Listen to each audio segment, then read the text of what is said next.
Nepali Marco हेर्न जानु मन छ भने आउटल हेर्दा हुन्छ तर अलिकति डिसअपोइन्ट हुन सक्छ सुशील श्रेष्ठ शिक्षा गंगरौला नरेश पौडेल सुमन भण्डारी हेममान गुरुङ सोनी लगुन र महेश त्रिपाठी भएको यो नेपाली मुभी आउटल दफा 219 को बारेमा कुरा गर्न गइरहेको छु अब फर्स्ट हाफबाट सुरु गरौँ है बीजीएम एकदम राम्रो छ अनि स्टार्ट पनि एकदम राम्रो भइरहेको थियो फर्स्ट अफ अल म ऋषि धमालाको क्यामियोको बारेमा कुरा गरिरहेको छु यो मन्थभरि ऋषि धमालाको क्यामियो छ धेरै मुभिजहरुमा एकदम रमाइलो भइरहेको छ सबैमा अब एक्टिङ अब साइड एक्टरहरुको एक्टिङ चाहिँ अब एभरेज नै छ हिरोको एन्ट्री मलाई खासै राम्रो लागेन एज अ एक्सन मुभी हेर्न जाँदाखेरि चाहिँ हिरो क्यान्डी अलि बवाल हुनुपर्ने थियो तर यसमा त्यस्तो लागेन मलाई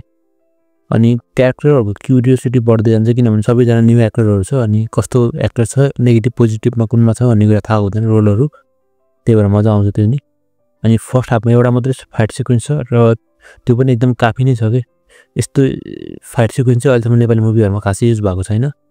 जब स्टार्ट हुनुभन्दा अगाडि चाहिँ यसले अलि टाइम लिन्छ कि अब फाइटिङ गर्न थाल्छ त्यही पनि अब टाइम पास जस्तो गरिरहेको जस्तो लाग्छ हामीलाई तर स्टार्ट भएपछि चाहिँ एकदम मजा आउँछ त्यो एकदम बवाल थियो फाइट सिक्वेन्स अब फाइट हुँदा हुँदै त्यो वुमेनलाई जुन रेस्पेक्ट र अनि क्रिएटिभिटी तरिकाले देखिरहेको छ क्रिएटिभिटी युज गरेर रेस्पेक्ट दिइरहेको छ त्यो चाहिँ मलाई एकदम दामी लाग्यो यो भन्दा क्रिएटिभिटी भनेको घरिघरि सिनहरु बोरिङ हुन जान्छ मुभीहरुमा फर्स्ट हाफमा चाहिँ र त्यो डायलग र कन्भर्सेसनहरु चाहिँ इग्नोर गर्न पर्ने हुन्छ हामीले चाहिँ खासै राम्रो छैन त्यो चाहिँ मलाई राम्रो लागेन भिलेन पनि खासै हिरोको अगाडि चाहिँ पावरफुल लागेन मलाई अनि नेताहरु र राजनीतिलाई हल्का तिनीहरुको पाठालाई छोको जस्तै फर्स्ट हाफमा चाहिँ छोको भने हुन्छ डिटेलिङ कमै देखाइरहेको छ तिनीहरुलाई चाहिँ लेयर्सहरु देखाएको छैन जस नेताहरुको धेरै हुन्छ त लेयर्स अनि सुशील श्रेष्ठ बवाल लाग्यो मलाई ओभरअल डायलगमा खासै राम्रो छैन सुशील श्रेष्ठले राम्रो नगरेको हैन कि डायलगै राम्रो दिइरहेको छैन र डायलगहरु कम पनि छ सुशील श्रेष्ठको धेरै नै कम छ अनि एक्सनहरु एकदम हाइलाइटेड छ अनि स्क्रिन प्ले खासै टाइट लागेन मलाई अनि त्यस्तो बोर पनि लागेन डिसेन्ट छ जस स्क्रिन प्ले चाहिँ अनि जस मजा चाहिँ आउँछ अरूहरु मुभी भन्दा चाहिँ एकदमै मजा आउँछ यसमा चाहिँ अनि भोइलेन्स चाहिँ नेपाली मुभीहरु भन्दा चाहिँ एकदमै राम्रो छ पिकमा छ भोइलेन्स चाहिँ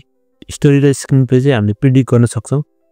त्यस्तो टाइट त्यस्तो गाह्रो खालको स्क्रिन प्ले छैन सजिलै छ इन्टरभल सिनमा चाहिँ एकदम इन्ट्रेस्टिङ हुँदै जान्छ र सस्पेन्स पनि छोडेर गइरहेको हुन्छ भनौं न अब अगाडि के हुन्छ भन्ने हेर्न मन लाग्ने क्युरियोसिटी पनि हुन्छ अब सेकेन्ड हाफको कुरा गरौँ लिड एक्टर सुशील श्रेष्ठको क्यारेक्टर इन्ट्रोडक्सन बल्ल सेकेन्ड हाफमा दिइरा हुन्छ र त्यसमा पनि भगवान शिवसँग रिफरेन्स भगवान शिवको रिफरेन्स दिएर अनि जुन इन्ट्रोडक्सन दिन्छ नि त्यो चाहिँ एकदम राम्रो थियो अनि जुन मन्त्रहरु बोलिरहेको छ त्यो पनि एकदम राम्रो लाग्यो मलाई अनि भिलेनको प्रेजेन्टेसन चाहिँ एकदम कमजोर छ तर पर्फर्मेन्स जुन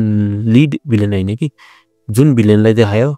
त्यो भिलेनले गर्ने एक्टरको चाहिँ पर्फर्मेन्स एकदम दामी लाग्यो मलाई अनि कति बेला त हिरोमाथि नै हाबी भइरहेको देखिरहेको हुन्छ पर्फर्मेन्स वाइज चाहिँ तर इमोसनको एकदम कमी छ मुभीमा चाहिँ फिल गराउन गाह्रो हुन्छ कि त्यही भएर यति धेरै मान्छेलाई यो हिरोले मार्यो भन्ने कुरा चाहिँ तर सिनहरुको प्रेजेन्टेसन चाहिँ एकदम राम्रो छ सिनेमाटोग्राफी एकदम दामी छ र कलर टोन पनि एकदम राम्रो लागिरहेको छ मलाई इन्ट्रेस्टिङ छ सेकेन्ड हाफ चाहिँ अनि ट्विस्ट एन्ड टर्न्सहरु आइरहेको हुन्छ बेला-बेलामा अनि त्यो एकदम दामी पनि लाग्छ हेर्दाखेरि त्यो इन्टेन्स सिनहरुमा चाहिँ कमेडीलाई कसरी घुसाएर अनि त्यो देखाउनु चाहिँ डिसिजन राम्रो पनि छ अनि एकदम त्यो गुड प्रेजेन्टेसन मान्न सकिन्छ त्यसलाई चाहिँ स्पेशली सिचुएसनल कमेडीहरु चाहिँ एकदम दामी छ हसाउने छ सबै ठाउँमा सेकेन्ड हाफको कुरा गरिरहेको छु र चेजिङ सिन्सहरु एकदम बवाल छ क्यामेरा एंगल राम्रो युज गरिरहेको छ र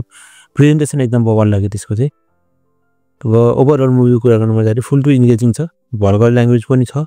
र अनि भोइलेन्सहरु एकदम पिकमा छ यो मुभीमा चाहिँ नेपाली मुभीको हेरेर अनि अब यो मुभीहरु साथीहरुसँग हेर्नु हुन्छ न्युडिटीहरु केही छैन यु क्यान इन्जोय हैन मुभीमा लास्टमा लगेर सस्पेन्स पनि छोडेको छ र एउटा नयाँ क्यारेक्टरको इन्ट्रोडक्सन पनि गरेको छ खासमा यो मुभीको स्टोरी सिद्धिएको छैन है अब यसको पार्ट 2 आउन सक्छ हैन अब यसको यो मुभीको ओभरअल रेटिङ 4 आउट अफ 5 दिन चाहन्छु thank you so much for watching till now this was just opinion about आउटल दफा 219 मुभी